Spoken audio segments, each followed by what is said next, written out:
I heard Chuck's voice out there. Yeah, yeah. Is it cheaper to haul it there or just take it to the dumpster? Depends on what it is and what you have to do. Our minimum 40. Okay, cheaper to take. I haul, when we clean out rentals and stuff, I mean, I haul $4.50 for the truck. Okay.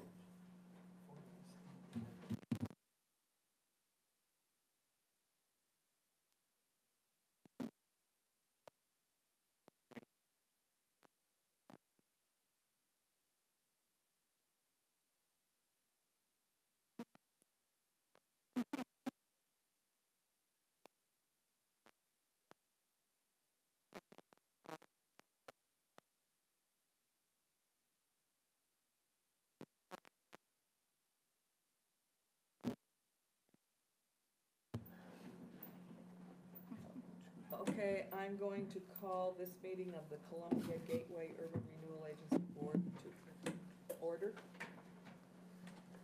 Can I have a roll call, please? Scott Baker. Present. Stacy Coburn. Present. Tanner Elliott is absent. John Frederick. Present. Darcy Lynn Curtis. Present. Steve Kramer. Present. And Chuck Raleigh. Here. How about your chair? Hello. Linda Miller, are you here? Yes, I'm here. Off to a good Thank start. you for joining us. Okay, let's do the pledge of allegiance. I pledge allegiance to the flag of the United States of America and to the republic for which it stands, one nation, under God, indivisible, with liberty and justice for all.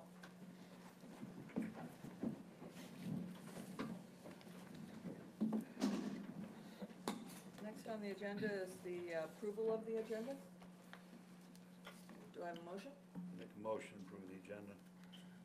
Second. Okay, it's been moved and seconded. Any discussion? All those in favor? Aye. All those, any nay? It's approved. Okay, approval of minutes of the July 17th, 2018 meeting. Do I have a motion? So moved.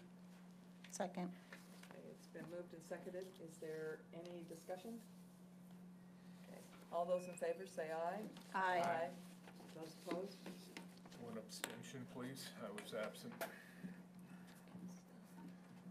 you get that? Oh, okay. Okay. Next on the agenda is public comment. Is there anyone here to make a public comment? Okay. Next, we have a presentation.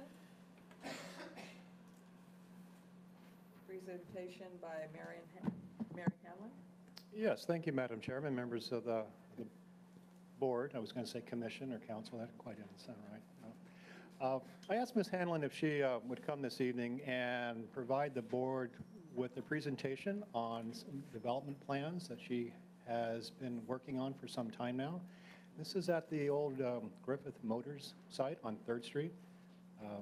Ms. Hanlon, we've had some informal discussions over the past several months, and she is interested in developing the downtown, so I thought it'd be a good idea if she could come and you could meet her and she could introduce her project and perhaps answer or ask any questions you may have. And then I suspect we'll be working with Ms. Hanlon in the future.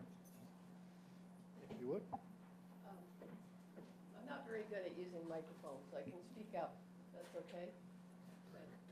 And I also know it's bad form to hand out something as you're about to speak, but I'm going to go ahead and do it anyway. I wasn't sure what to present to you, what would be the right way to go about presenting the information to you, but basically I've been working with Dave Griffith for the last year.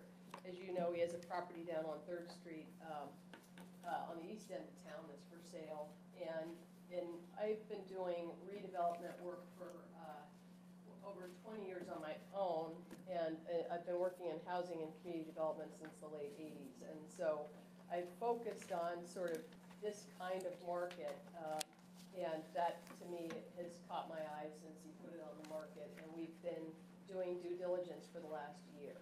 And my intention was, the reason why I haven't been before you before is the intention was to do it as a entirely private deal, just kind of build some market rate housing with ground floor retail.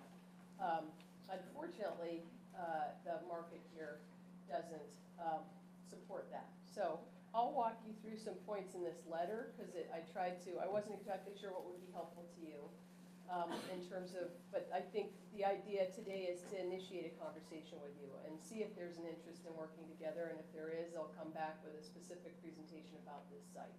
But since I have not spoken, I've spoken to Steve and I've spoken to Matt and Nate as well, and they've been incredibly helpful, but this is your decision. So after you've had a chance to review things, I'd be happy to come back with some diagrams and pictures. Can you explain who Matt and Nate is? Matthew Leeds Okay. is the assistant to the city manager, and Nate Stice is with Regional Solutions out of the governor's office. Right. Okay. Thank Putting you. me on the spot. I'm like, oh geez, she's gonna make me do now. So basically what you have in front of you is just a description of the property, and I think it's a really exciting site. It's got everything you want. You know, I really love the downtown core, and you have the opportunity to anchor and activate that downtown, that east side of Third. So both the fact that it's the east side of town and that it's Third Street, I think make it unique and interesting.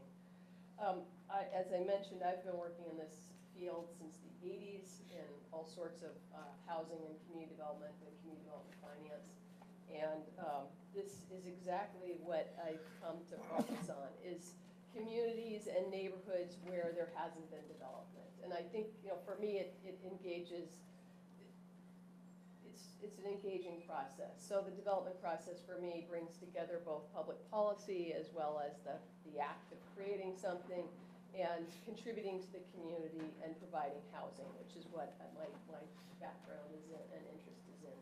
So I am a native Oregonian, and I live in the Dalles, which makes this even more important, you know, that I can stand up in front of you and talk about my projects and my work with passion and confidence that, you know, I wouldn't do it if I didn't, in my own backyard, if I didn't feel like I would do a good job. I've had a great time getting to know Dave, who's been a wonderful part of the process, and he's really been amazing during the due diligence process and stepped up and done everything that needed to be done on his end to get the site prepared to be able to sell and redevelop it. I've been looking at the Dalles since, I think, 2003 to 2004 to be conservative, and while there are little kind of signs of life that pop up, there hasn't been a lot of change in that time period. And a project like this, the whole idea is that you stimulate development, and that if you put something there, you start to create and generate new activity, which then revitalizes the area, and people want to come in, they see that it's possible to come in, your storefront programs take off, new construction takes off, and that way you can support, you have the 24-hour community downtown that can support the activity and the small businesses. And I think right now it's probably very difficult to maintain a small business downtown. And so the idea is that it benefits everybody.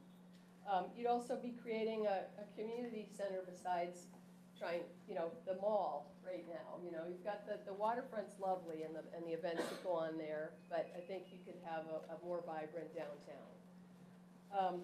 We could have it.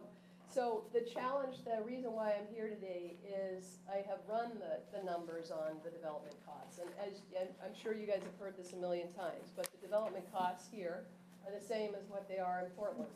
And the rents here are not the same as what they are in Portland. So you end up with very large gaps. And we've got a number of risks to take in a market like this where there has not been new construction yet. I know you have one property you've been in discussion with the developer for quite a while with the property I believe you own and are negotiating with him. So that helps, and I think, you know, the two would work well together with anchoring both sides of town.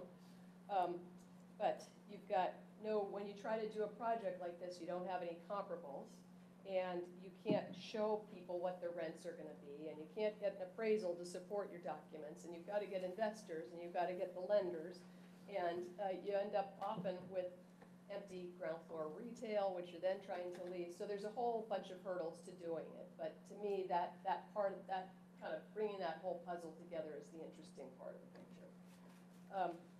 I guess what I can tell you is I brought a couple pictures of the project I'm working on right now. I've finished in the last 3 years just two projects that are very similar to the one that I'm proposing here. Right now, today I rode the elevator after it got state approval for the first time, rode it to the 4th floor. So I'm working right now on a project in the city of Canby, which is the same population. It's got a different surrounding area, but that community, the mayor and the council members identified a block. They were leaving 2 buildings empty, or 3, because they were moving into a new building. So they moved their city hall and their library and their offices into a new building, and they realized they had a unique opportunity for a single block right in their historic downtown, which is in much the same, I'd say it's very similar to here, where it's been a long time since things have been developed or renovated, but there's a community interest in it, and there's a logical historic downtown. So I brought some pictures to show you of that, and I'll just, before I move on to that, say that, I've worked with this team, with the contractor, John Construction, so J.E. John, C. John Residential. They're out of Vancouver, Washington, and I've worked with them for 15 years, and this would be the 5th project with Sarah Architects, and they're a very well-respected Oregon architecture firm that does a lot of public-private partnerships and has a real interest in the quality of the design. And I don't cut corners on this, as they're buildings that I'd be proud of and want to live in myself. So I'll just show you for context what I'm doing now. I think you have, am I okay on time? So, and I was lucky enough to have some people from the Dallas come down. We just did a grand opening, so that was really neat. So this is the Canby Civic Block. So they recognize this unique opportunity where they could either have sold 4 buildings and just, they did a really in-depth economic analysis of just selling the buildings and then letting them kind of develop into whatever they develop into, or they actually contributed those buildings, recognizing that the tax increment in the long run was a massive boost to their economy. And so it's a community not unlike the Dells, where there are people with various political positions on it, very conservative to very liberal. And I think the mayor identifies as fairly conservative, and so there's the tendency to not want to invest in something like, why would we put money into a public sector project? But we got 100% support for it when the numbers were looked at in terms of the downtown, in terms of the impact that it had in the long run. So we took down 2 older buildings here. We had to purchase Canby Utility to get this parking lot. And then there's a building here that had that parking lot. They wouldn't sell. This is an old 1926 building, and this is a WPA era building that we'll do a historic rehab on. And so for that, we took down the council chambers, and then we had the building left. So the anchor to this entire project is a 69-unit apartment building with ground floor retail, and the city required that there be ground floor retail. So it's a fun project. It's been a lot of work. We're right now at the phase where the building is finished. So this is a rendering of the building before it got started, and it looks a lot like this now. We have a real life building that looks like that now. And then this building is, you have lots of brew pubs, which are a really nice community space for people to come downtown. We have a really not pretty old police building that is going to be spiffed up and made into their first brewery downtown. And then we're going to add we don't, this wasn't something there were a lot of decisions that were made that aren't exactly profitable. They just make sense as a really cool project. So the idea is hopefully that works out in the long run to the benefit of everybody, including the businesses. So we're building a courtyard. We're going to move the parking from here to here and open this all up and make it a public space, a public walkway, like a deck off of this building for people.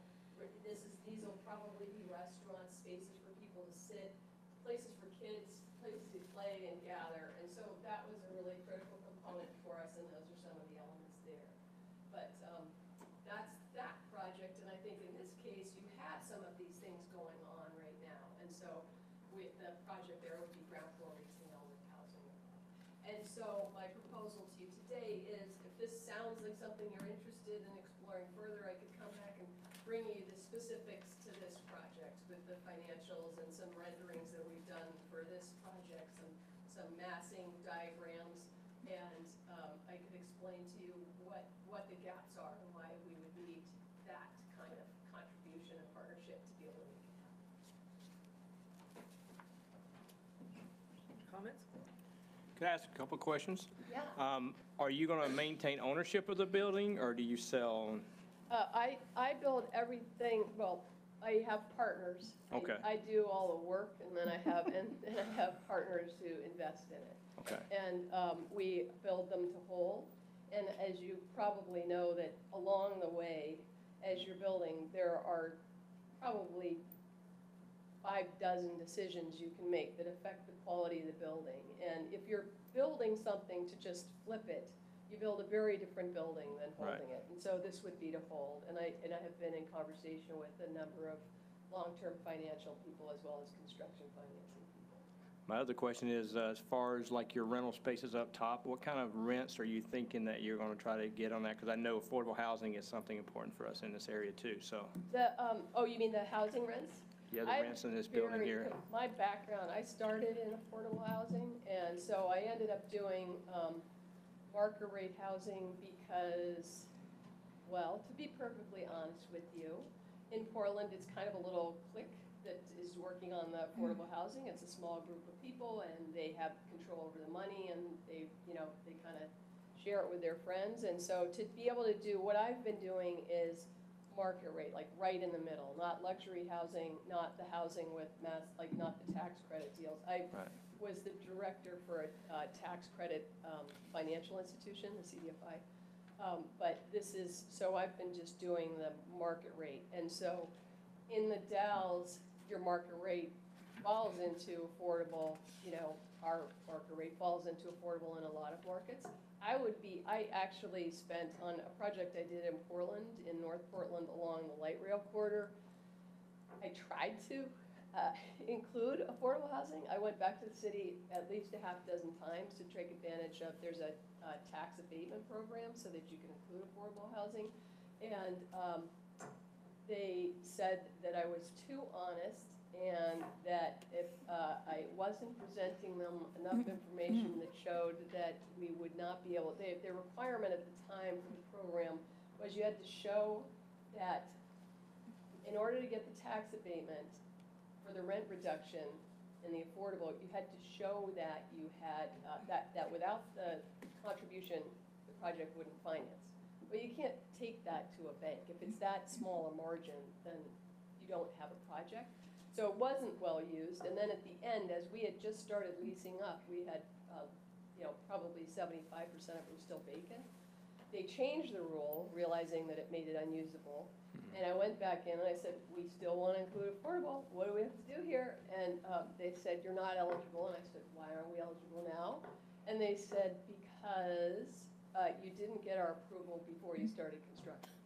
So that was incredibly frustrating to me, and I really do want to do affordable housing, and I think it's far more successful, that all the lessons over time indicate that it's far more successful when it's integrated with market rate housing, that you're not sort of like just creating housing where people are isolated in any group, that everybody's integrated in. And I think the market rate would come in pretty close to MFI here, 80% of MFI. Okay, thank you. Any, What would you be envisioning our partnership, should we go ahead? There are a few issues. One, Matt, who we only know as Matt, has been doing, we've been talking about, one of the issues that's affecting the site is that your alleyway downtown, our alleyway, I gotta get the right language, the power poles and the transformers are just, they're sort of overwhelming, and you'd be sitting there with these huge transformers out the second and third floor windows, so it almost makes it unworkable. We've both had conversations with the PUD, and they're great to work with. They've been really supportive, but there'll be a funding gap there of putting those power poles underground. One of the things that and I don't know if that's just working with Steve or the council or this group, but to determine how many units you want, right? You can do more affordable if you have more units, and the economies of scale get better. Here you have a 1-to-1 parking ratio, and if you were to do a 1-to-1 parking ratio, you're limited to, if we're lucky, we could squeeze out 50 units above.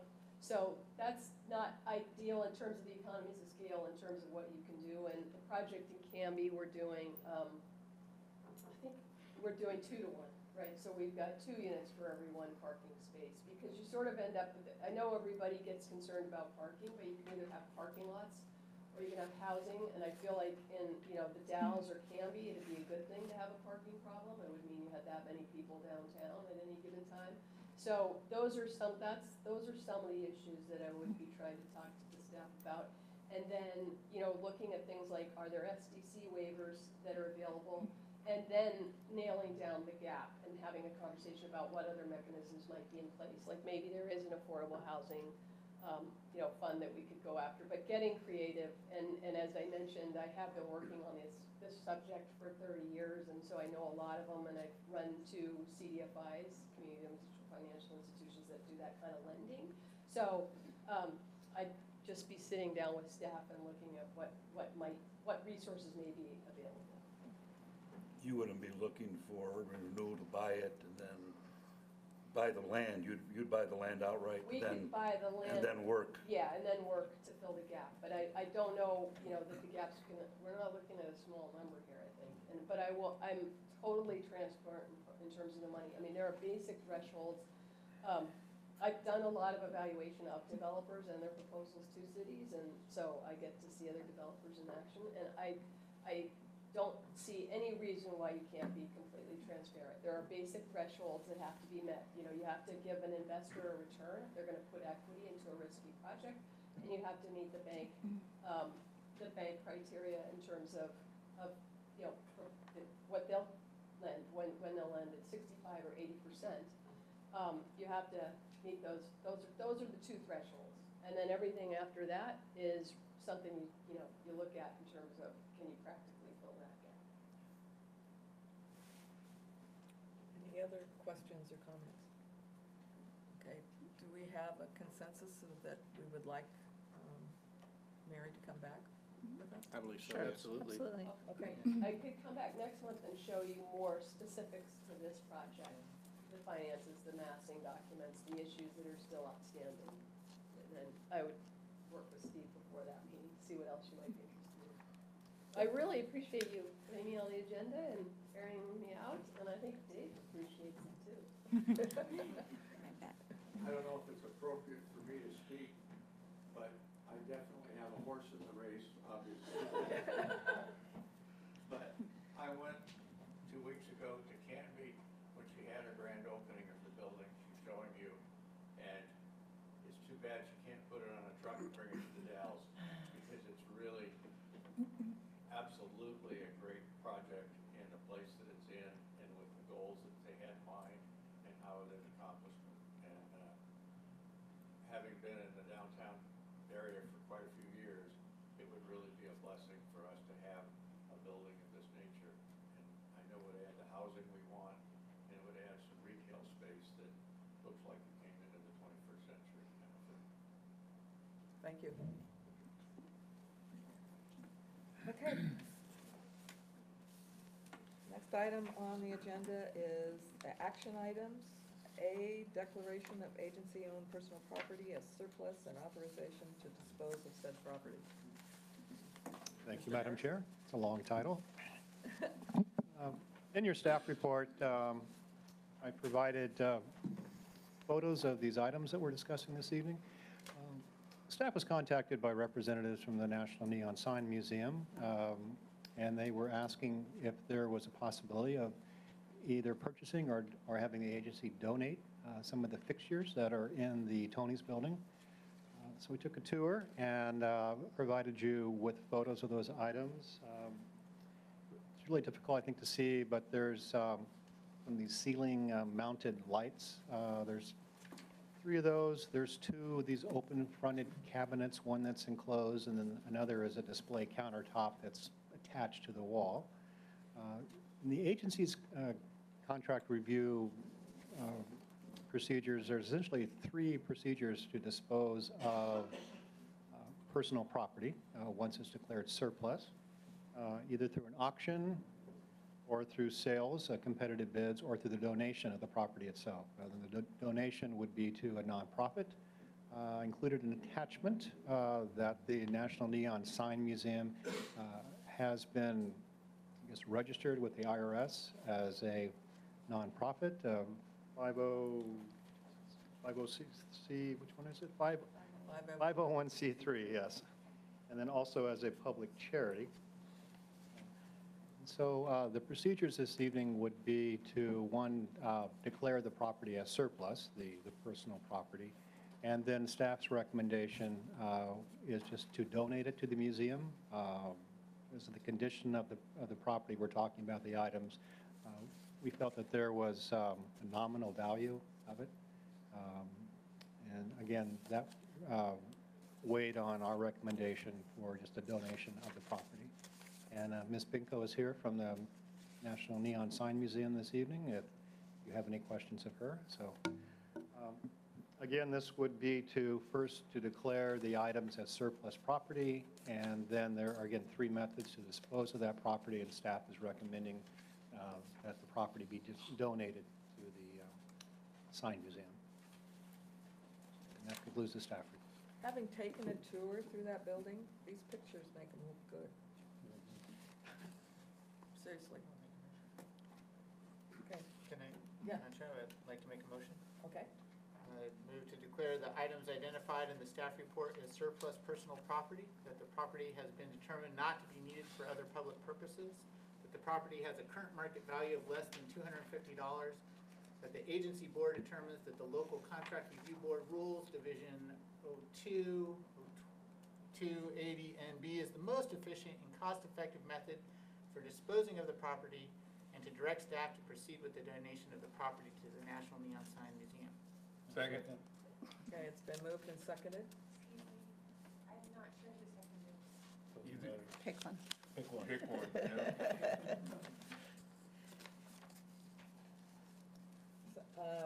Is there any discussion? Okay. All those in favor, say aye. Aye. All those opposed? Okay, that passes. Okay, next item on the agenda is action items B, authorization to participate in appeal of predetermination letter issued by BOLI for Tony's Building redevelopment project. I'm assuming that it's our city attorney? That's correct. Pursuant to section 3.51 of the DDA that we have with Tocolo Properties for the redevelopment of the Tony's Building, we submitted a letter to BOLI on May 8th asking for determination whether the project would be subject to a requirement to pay prevailing wages. The agency issued a initial decision on July 17th that prevailing wage rate would not apply to the project.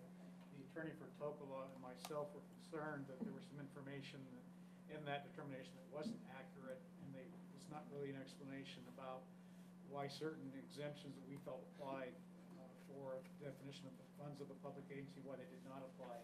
We reached out to BOLI through an informal process and provided some additional information.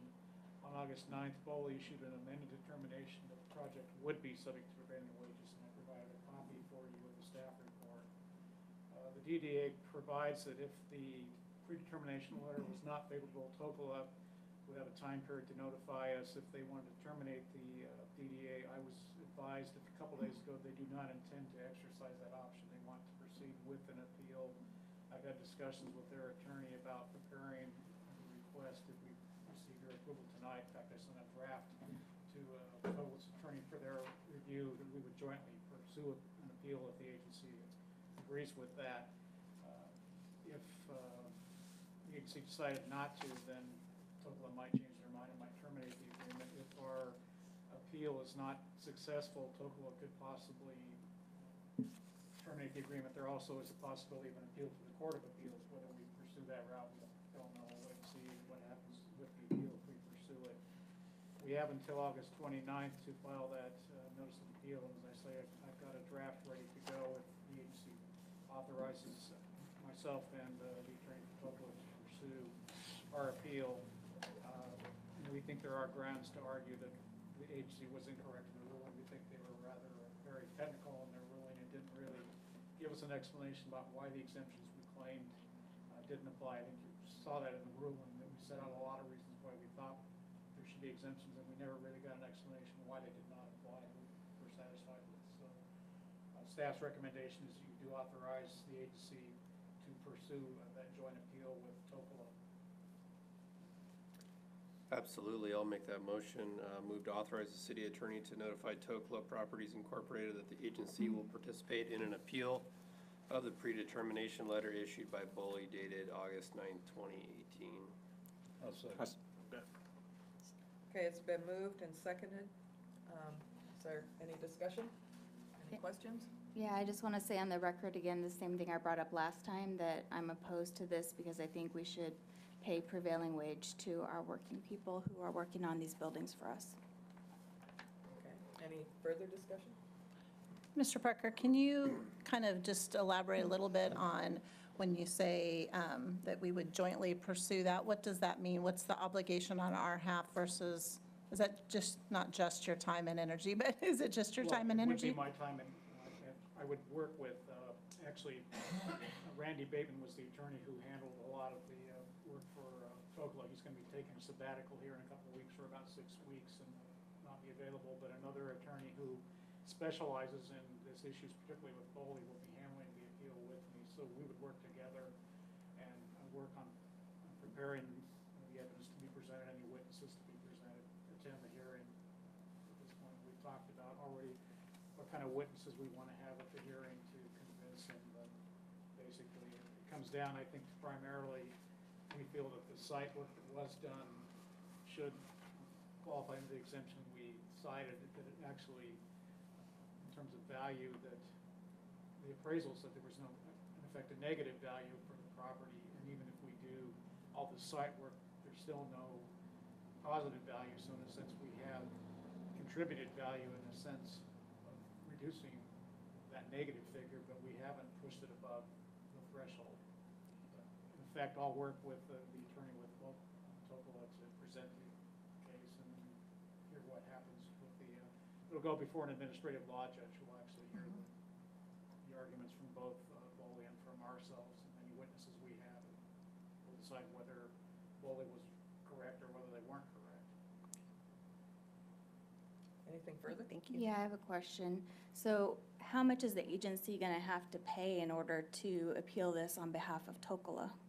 At this point, it would be my time, and I don't think I bill the agency for my time. I provide the agency for my services. Tocola's attorney is going to be paying for their attorney, so we will not be paying for his time. I'm pretty sure it shows up in the budget how many hours you spend on each project. Okay. I don't know offhand how much that is. Well, how many hours do you think he'll be working on it? It's a good question, because we spent a lot of time at this point. You saw, we had sent 4 letters to Boley throughout this, along with the original letter.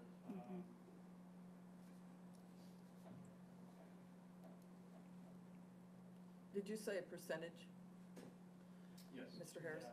Yes. If I remember correctly, I think city attorney's time is budgeted for 25% for agency business. For all his, Yes. okay. be paying the 25% whether he's working on this project or another one, is that what you're saying? I think that's probably true, but I'm trying to estimate it in terms of an appeal. Of course, the record pretty much already exists in terms of all the documents we provided, and maybe some additional witnesses that we would be lining up, and again, probably the local attorney will do a lot of that work. I would guess in the range of 15 to 30 hours. I'm just trying to estimate in terms of preparing and then going down at the hearing and so forth. I think it would be in that range. Any other comments, questions? Okay, it's been moved and seconded that the board authorize the city attorney to notify Tocola Properties, Inc. that the agency will participate in an appeal of the predetermination letter issued by Boley dated August 9th, 2018. All those in favor say aye. Aye. All those opposed? Nay. Okay.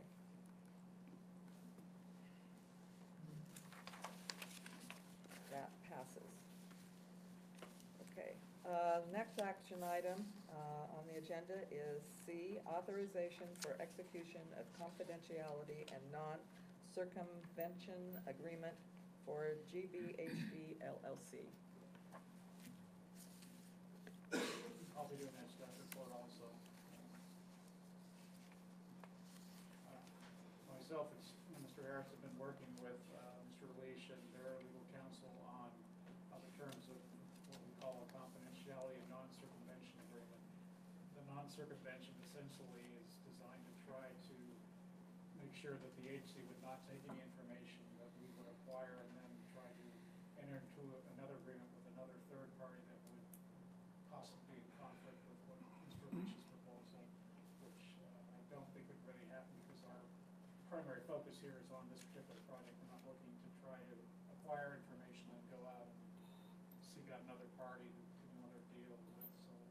So but that's part of the purpose of the agreement.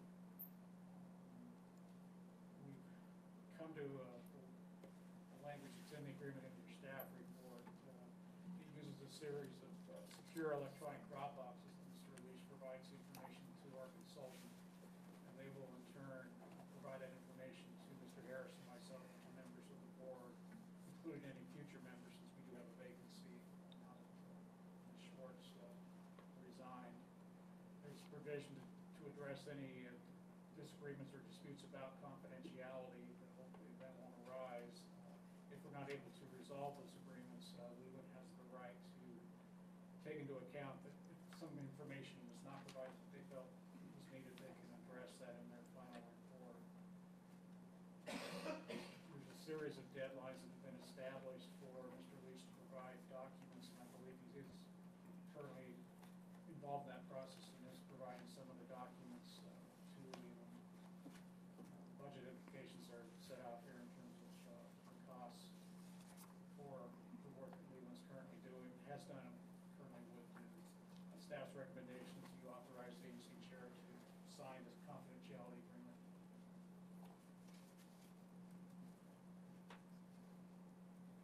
I'll move to authorize the agency chair to sign the confidentiality and non-circumvention agreement with GBHD LLC. Second. Okay, it's been moved and seconded. Any questions, any comments? What is the difference in this agreement than to any other party we work with in the past? What's the, Well, this, to my knowledge, we have not signed this type of agreement with any of the other parties that I know of. This is the first one that we've signed with a potential developer. The initial draft of this, Leland Consulting had some concerns about it, and they were named as a party to the agreement, and they did not want to be, so we took that out, because that was specifically something they requested, so that was a major change we made to it. I guess my question is, why do we need this if we do all our negotiation in closed session anyway? What is the purpose of having this document added on? Well, I think the purpose primarily, again, comes from Mr. Leash and his representatives. He wanted to be sure that the information that was treated in, that ultimately ends up getting treated in an executive session, that it is handled in a proper manner, that it's not necessarily disclosed publicly. So it's just to give him some assurance, I think, that the information he provides I guess my concern is, we had a proposal from, or a presentation from Ms. Hanlon talking about openness and transparency, and I don't feel like we're getting that here. Nonetheless, the fact that the Leland Consulting with Phase 1 and Phase 2, now we're staring at an additional $7,500 that the agency has to pay.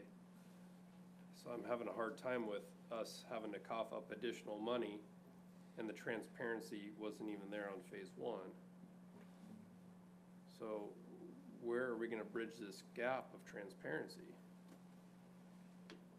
Well, I think hopefully part of this process that we've set up now that, I wasn't involved in this discussion, but I know Mr. Harris, I think, and Mr. Leach and other, Leland had about a 2-hour conversation about this process, and I think emphasized the need for Mr. Leach to provide the information that they need. So I think there's been some discussion about that, about having a more transparent process.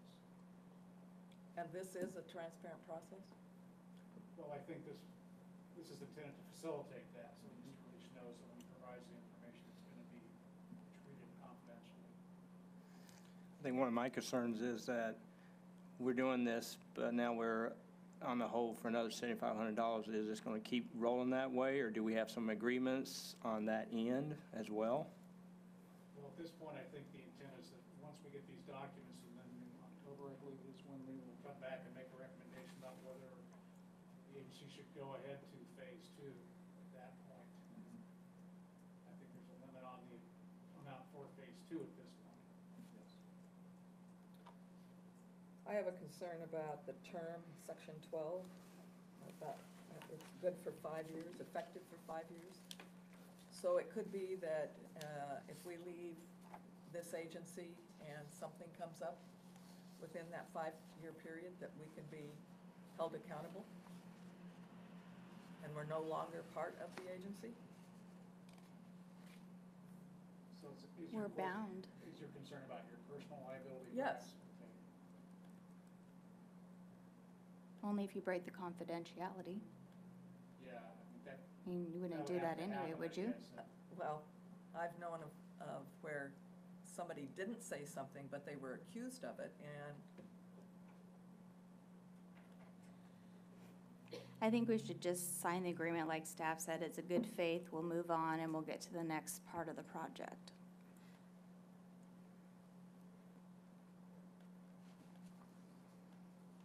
I'm still concerned about that.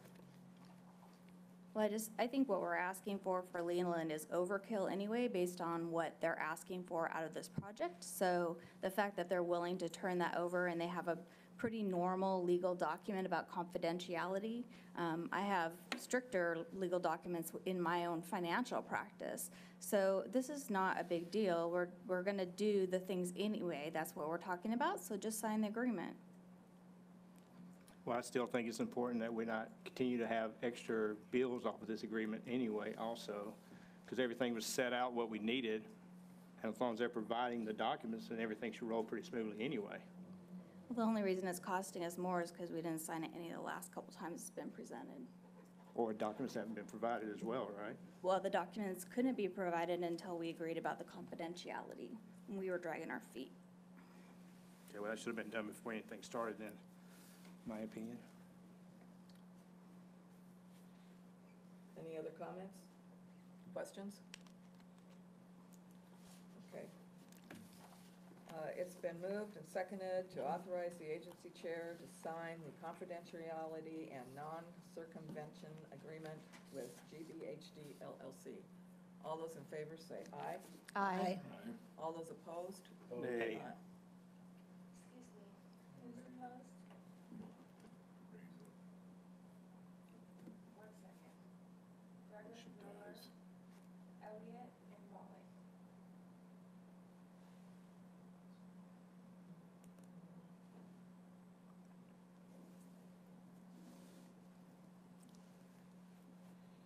Okay. How was that vote? It's 4-4. Motion dies. Okay.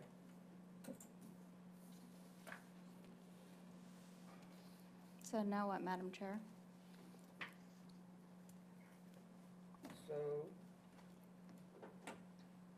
So do you want to do anything to try to save the project, or are you going to move on to the next item? Well, it's 4-4. We don't have a tiebreaker here. So does somebody else want to make a motion?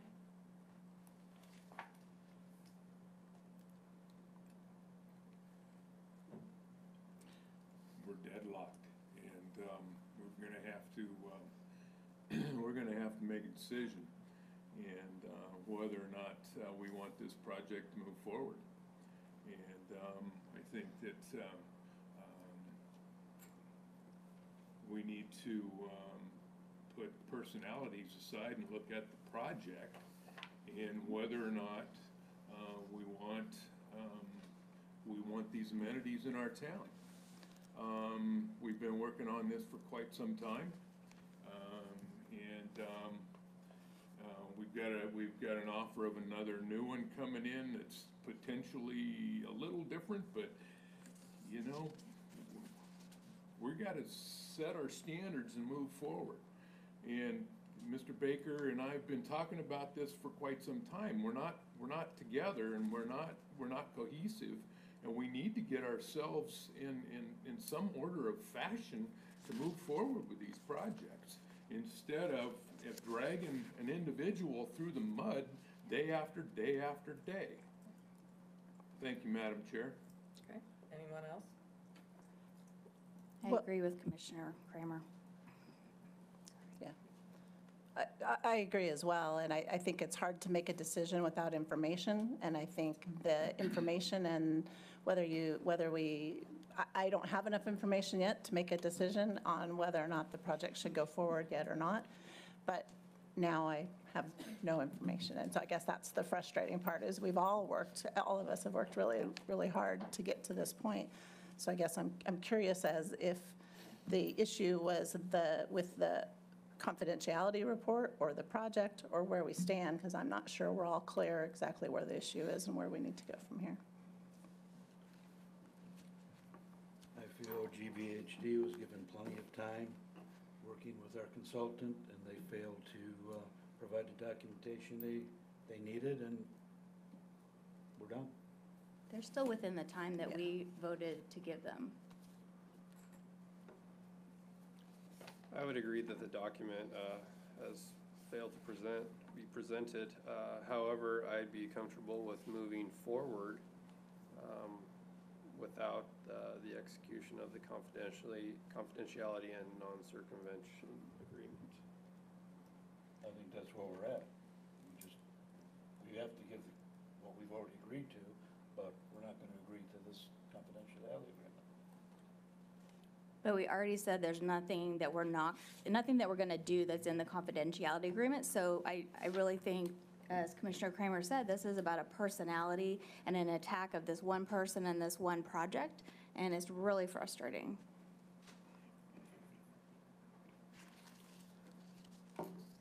There's nothing in this agreement that hurts us, and it moves us forward. Madam Chair? Yes. So, I see, so I have no doubt that there's some proprietary information involved in this deal that they have a legitimate reason to protect. And I know that our board values transparency. I think that we will get there at that time when we commit to this project. Feel that we have already invested in the work that Leland Consulting has done, and we could woulda, coulda, shoulda, whether that maybe could have waited until this piece was done. But I do feel that we have enough in this pot. We're committed to this point, that to just authorize this, invest that extra things, finish phase one, and we'll get another chance to actually revisit the issue of whether we want to go ahead with this project, which I feel like we're making this motion about that rather than about what it is. I might be misreading people's intentions on that, but I think that we're going to have another chance at this. And I would like to do that with all the information. I think 7,500 feels like a big number, but considering the time, it's not just Leland, the 12,000 we've already committed to Leland. It's the time that this board and the staff has invested in this project to this point. I would prefer to not walk away from it at this point. And I might be a person who doesn't vote to go forward with this project, but I'd still like to get to this phase one position. Okay, somebody have a motion to make? I already made a I mo- don't think it's appropriate. Gene, hey Gene, when was the first time you saw the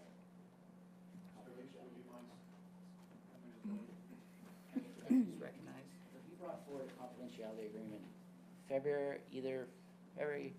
probably February, and so it's been in, I'm sorry, give me like that. Michael Leash, the GBHD. So I just want to make sure that everybody's aware that it's been in the works and asked for months. And I already started, obviously, supplying documents to Leland to start the process to ensure that there was transparency. And I did that in good faith. And I've got 6 confidentiality agreements that hold me accountable to everybody else that are out, that I supply information that's been supplied to me. That's all I have. Thank you. Madam Chair, I'd like to try it again. I'll move to authorize the agency chair to sign the confidentiality and non-circumvention agreement with GBHD LLC. Second. Okay, it's been moved and seconded. Any further discussion? Questions? Actually, the proper procedure Yeah. is motion to reconsider, I Yeah. think, since it was, Okay, It's already, yeah. I'll move to reconsider. Second. okay, it's been moved and seconded to reconsider the motion. Move to authorize the agency chair to sign the confidentiality and non-circumvention agreement with GBHD LLC. All those in favor, say aye. Aye. All those opposed? Okay.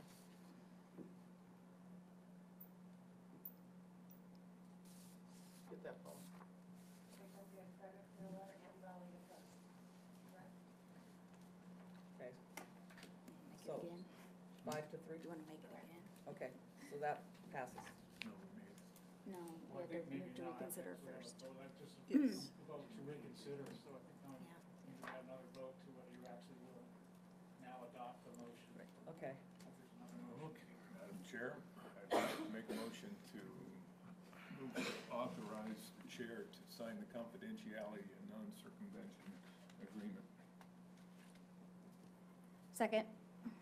okay, it's been moved and seconded to authorize the chair to sign the confidentiality and non-circumvention agreement with GBHD LLC. All those in favor? Aye. All those opposed? Opposed. So, I have a question. The last motion to reconsider was then not actually voted on, correct? Because were 3 of you opposed to reconsidering as well? Is that Yes. correct? Yes. Thank you. Okay, so now we're good? Okay. Next item on the agenda is executive session.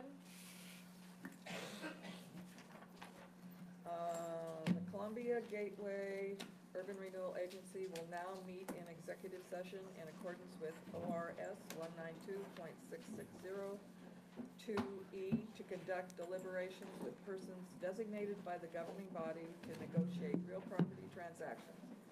Representatives of the news media and designated staff shall be allowed to attend the executive session. Representatives of the news media are specifically directed not to report on any of the discussions or deliberations during the executive session, except to state the general subject of the session as previously announced. No decision may be made in the executive session. At the end of the executive session, we will return to open session and welcome the audience back into the room.